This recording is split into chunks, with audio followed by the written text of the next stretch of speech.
ഒരു കാലത്ത് നമ്മൾ തുടച്ചുമാറ്റിയ പേവിഷബാധ അഥവാ റാബീസ് എൻസെഫലൈറ്റിസ് വീണ്ടും പേടി സ്വപ്നമാവുകയാണ്. വൈറസ് നാഡികളിൽ പ്രവേശിച്ചു കഴിഞ്ഞാൽ പിന്നീട് ചികിത്സ അസാധ്യമായ പേവിഷബാധ പോലെയുള്ള ഒരു രോഗത്തിൽ നിന്നും നൂറുകണക്കിന് ആളുകളെ രക്ഷിക്കുന്നത് വാക്സിനാണ്. എന്നാൽ ഇപ്പോൾ വാക്സിൻ എടുത്തിട്ടും ജീവൻ പൊലിയുന്നു. അകാലത്തിൽ പൊലിഞ്ഞ കുരുന്നുകൾ നിയ ഫൈസലും സിയ ഫാരിസും ഭാഗ്യലക്ഷ്മിയും വേദനിക്കുന്ന ഓർമ്മകളാണ്. വാക്സിൻ ഫലപ്രദമല്ലേ എന്ന സംശയമാണ് എല്ലാവർക്കും. ഏതൊക്കെ സാഹചര്യത്തിലാണ് വാക്സിൻ ഫലപ്രദമാകുന്നതെന്ന് വിശദീകരിക്കുകയാണ് അമൃത ഇൻസ്റ്റിറ്റ്യൂട്ട് ഓഫ് മെഡിക്കൽ സയൻസസിലെ എമർജൻസി മെഡിസിൻ വിഭാഗം തലവനും അസോസിയേറ്റ് പ്രൊഫസറുമായ doctor Naveen Mohan. Rabies vaccine ഇപ്പോഴും ഇഫക്റ്റീവ് തന്നെയാണ്. ബേസിക്കലി ഒരു പട്ടി കഴിച്ചു കഴിഞ്ഞാൽ അവിടെ പട്ടിയുടെ സലൈവ ഉണ്ടാകും. സലൈവയ്ക്കകത്ത് കുറച്ച് വൈറസ് ഉണ്ടാകും. ഈ വൈറസ് നിങ്ങളുടെ ബ്രെയിനിലെത്തി ബ്രെയിനിൽ ഇൻഫെക്ഷൻ ഉണ്ടാക്കുന്നതാണ് ഈ പറയുന്ന റേബീസ് എന്ന് പറയുന്ന ഒരു രോഗം. ചില സാഹചര്യങ്ങൾ ചിലപ്പോൾ ഇഫക്റ്റീവ് അല്ലാതെ വന്നേക്കാം. അതായത് നിങ്ങൾ പട്ടി കടിച്ച് കുറേ നേരത്തിന് ശേഷമാണ് നിങ്ങൾ ഹോസ്പിറ്റലിൽ എത്തുന്നത്. ചികിത്സ തുടങ്ങാൻ കുറച്ച് ഡിലേ ആയി. അപ്പോൾ ആ സമയം കൊണ്ട് ഓൾറെഡി ഈ വൈറസ് നമ്മുടെ ബ്രെയിൻ ഇൻഫെക്റ്റഡ് ആയി ബ്രെയിനിൽ എത്തിക്കഴിഞ്ഞാൽ, ഇൻഫെക്ഷൻ വന്നു കഴിഞ്ഞാൽ പിന്നീട് ചിലപ്പോൾ കൊടുത്തിട്ട് ചിലപ്പോൾ ഇഫക്റ്റീവ് ആകണം നിർബന്ധമില്ല. രണ്ടാമത്തെ സാഹചര്യം എന്ന് പറഞ്ഞാൽ പ്രോപ്പറായിട്ട് ഫസ്റ്റ് എയ്ഡ് കൊടുത്തിട്ടില്ല എന്നുണ്ടെങ്കിൽ, അതായത് ഒരു 15 മിനിറ്റ് നേരമെങ്കിലും നിങ്ങൾ നല്ല സോപ്പ് ആൻഡ് വാട്ടർ ഇട്ട് കഴുകണം പട്ടി കടിച്ചു കഴിഞ്ഞാൽ.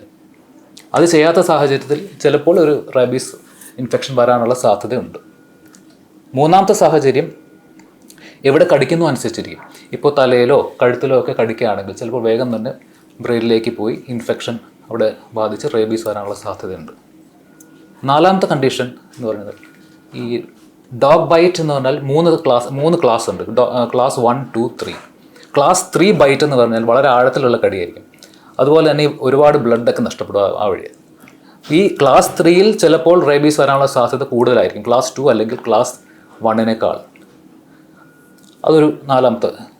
പിന്നെ അഞ്ചാമത്തെ ഒരു കാര്യം എന്ന് പറഞ്ഞാൽ ആൾക്ക് ചിലപ്പോൾ ഒരു വീക്ക് ഇമ്മ്യൂൺ സിസ്റ്റം ഉണ്ടെങ്കിൽ, ഇപ്പോൾ ഒരു ക്യാൻസർ രോഗി അല്ലെങ്കിൽ ഒരു HIV ബാധിതനാണെങ്കിൽ ചിലപ്പോൾ ഇവർക്ക് പട്ടി കടി ഏറ്റ് കഴിഞ്ഞാൽ ചിലപ്പോൾ വളരെ വേഗം തന്നെ ഈ ഇൻഫെക്ഷൻ ബ്രെയിനിലെത്തി റേബീസ് ഉണ്ടാകാനുള്ള സാധ്യതയുണ്ട്. ഏതായാലും പട്ടി കടിച്ചു കഴിഞ്ഞാൽ എന്തായാലും ഒരു ഫസ്റ്റ് എയ്ഡ് 15 മിനിറ്റ് നിങ്ങൾ സോപ്പ് ആൻഡ് വാട്ടർ ഇട്ട് കഴുകിയിരിക്കണം. കൂടാതെ ഹോസ്പിറ്റലിൽ ചെന്ന് നിങ്ങൾ ഡോക്ടറുടെ അഭിപ്രായം അനുസരിച്ച് റേബീസ് വാക്സിൻ ± റേബീസ് ഇമ്മ്യൂണോഗ്ലോബിൻ എന്തായാലും എടുക്കേണ്ടത് തന്നെയാണ്.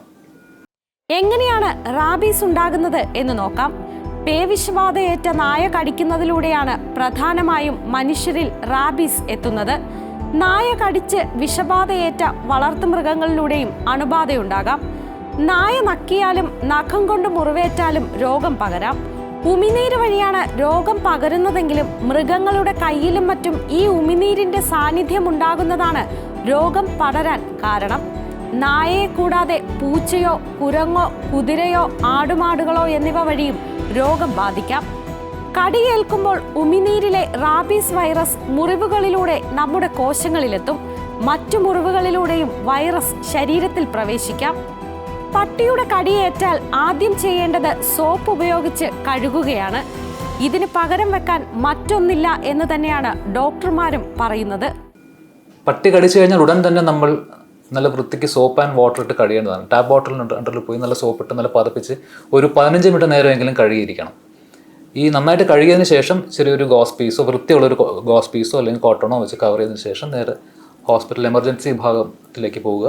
ഒരു ഡോക്ടറുടെ അഭിപ്രായ പ്രകാരം വാക്സിൻ അല്ലെങ്കിൽ ഇമ്മ്യൂണോഗ്ലോബുലിൻ സ്വീകരിക്കേണ്ടതാണ്. വീട്ടിൽ തെരുവ് നായ്ക്കൾ മാത്രമല്ല, വീട്ടിലെ പട്ടി ആണെങ്കിൽ അല്ലെങ്കിൽ വീട്ടിൽ വളർത്തുന്ന പൂച്ചയാണെങ്കിൽ കൂടി അത് നിങ്ങളെ കടിക്കുകയോ എല്ലാം ചെയ്തിട്ടുണ്ടെങ്കിൽ എന്തായാലും ഈ ചികിത്സ തേടേണ്ടതാണ്. അതുമാത്രമല്ല, വീട്ടിൽ വളർത്തുന്ന പട്ടിയാണെങ്കിൽ അതിൻ്റെ വാക്സിനേഷൻ സ്റ്റാറ്റസ് ഒക്കെ കറക്റ്റായിട്ട് ഉള്ളതാണ് ഉറപ്പുവരുത്തേണ്ടത് നിർബന്ധമാണ്. നാഡികളുടെ എണ്ണം കൂടുതലുള്ള കയ്യിലോ മുഖത്തോ തലയിലോ കഴുത്തിലോ ആണ് കടിയേൽക്കുന്നതെങ്കിൽ അണുബാധയുടെ തീവ്രത കൂടും. മുഖത്തോ കഴുത്തിലോ തലച്ചോറുമായി സാമീപ്യമുള്ള ഭാഗങ്ങളിലോ കടിയേറ്റാൽ വൈറസ് ഉടൻ തലച്ചോറിലെത്താം. വൈറസ് ശരീരത്തിൽ പ്രവേശിച്ചാൽ കോശങ്ങളെ ബാധിക്കാൻ 15 മുതൽ 20 മിനിറ്റ് വരെ എടുക്കും. 2 മണിക്കൂറിനകം കോശങ്ങളിൽ ഇവ പെറ്റുപെരുകും. പിന്നീട് നാഡികളിലൂടെ വൈറസ് തലച്ചോറിലെത്തും. ഇങ്ങനെയാണ് പേവിഷബാധയേൽക്കുക. സാധാരണ പനിയുടെ ലക്ഷണങ്ങളായ ശരീരത്തിന് ചൂട്, തലവേദന, ക്ഷീണം, ഓർക്കാനം, ഛർദി തുടങ്ങിയവയാണ് റാബീസിന്റെയും പ്രാരംഭ ലക്ഷണം. വൈറസുകൾ ശരീരത്തിൽ പ്രവേശിച്ചാൽ സാധാരണയായി 20 മുതൽ 90 ദിവസങ്ങൾക്കുള്ളിലാണ് രോഗലക്ഷണങ്ങൾ പ്രകടമാകുന്നത്. പ്രാഥമിക ശുശ്രൂഷയ്ക്ക് ശേഷം എത്രയും പെട്ടെന്ന് കടിയേറ്റ ആളെ ആശുപത്രിയിൽ എത്തിച്ച് വാക്സിൻ നൽകണം. ചോര വരുന്ന എല്ലാ മുറിവുകളിലും ഇമ്മ്യൂണോഗ്ലോബുലിൻ കുത്തിവയ്പ് ലഭിച്ചു എന്ന് ഉറപ്പാക്കുകയും വേണം. സംസ്ഥാനത്ത് ഈ വർഷം ജനുവരി മുതൽ മാർച്ച് വരെ സർക്കാർ ആശുപത്രികളിൽ നിന്ന് മാത്രം 1,69,906 വയൽ ആന്റി റാബീസ് വാക്സിൻ നൽകിയിട്ടുണ്ടെന്നാണ് കണക്കുകൾ. ERIG അഥവാ ഇക്യൂൺ റാബീസ് ഇമ്മ്യൂണോഗ്ലോബുലിൻ ഇഞ്ചക്ഷൻ മാത്രം ഈ 3 മാസം നൽകിയത് 65,819 വയലാണ്. വ്യക്തിയുടെ തൂക്കം, മുറിവിന്റെ ആഴം എന്നിവയുടെ അടിസ്ഥാനത്തിലാണ് ERIG തോത് നിശ്ചയിക്കുന്നത്.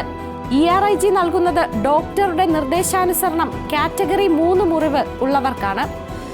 വാക്സിനും ഇമ്മ്യൂണോഗ്ലോബുലിനും 3 വർഷം വരെ കാലാവധി ഉണ്ടെങ്കിലും അവ സൂക്ഷിക്കേണ്ടത് 2 മുതൽ 6 ഡിഗ്രി വരെ സെൽഷ്യസ് താപനിലയിലാണ്.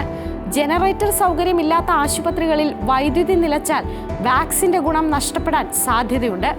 അങ്ങനെ വന്നാൽ വാക്സിൻ ഫലപ്രദമാകാതിരിക്കാനും സാധ്യതയുണ്ട്. ജനറലി നമ്മൾ റേബീസ് വാക്സിൻ സൂക്ഷിക്കുന്നത് റെഫ്രിജറേറ്ററിലായിരിക്കും. ഒരു 2 to 8 ഡിഗ്രി സെൽഷ്യസിലായിരിക്കും ഇത് സൂക്ഷിക്കുക. അതുമാത്രമല്ല, ഇതിൻ്റെ എക്സ്പയറി ഡേറ്റ് ഒക്കെ ഇമ്പോർട്ടൻ്റ് ആണ്.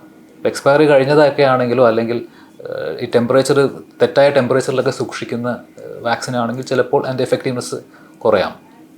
നിലവിൽ കേരളത്തിൽ നൽകി വരുന്ന വാക്സിനുകൾ പരാജയപ്പെടുന്നു എന്നതിന് തെളിവുകളില്ല എന്ന് ആരോഗ്യവകുപ്പ് ഉറപ്പു നൽകുന്നു. വാക്സിന്റെ ഗുണമേന്മയിൽ പ്രശ്നമില്ലെന്ന് കേന്ദ്ര സർക്കാർ നിയോഗിച്ച വിദഗ്ധ സമിതിയും കണ്ടെത്തിയിട്ടുണ്ട്. നായയുടെയോ പൂച്ചയുടെയോ കടിയോ മാന്തോ ഏൽക്കുകയാണെങ്കിൽ പ്രാഥമികാരോഗ്യ കേന്ദ്രം മുതൽ കൃത്യമായ ചികിത്സാ പ്രോട്ടോക്കോളുകൾ നടപ്പാക്കുന്നുവെന്ന് നമ്മൾ ഉറപ്പുവരുത്തണം.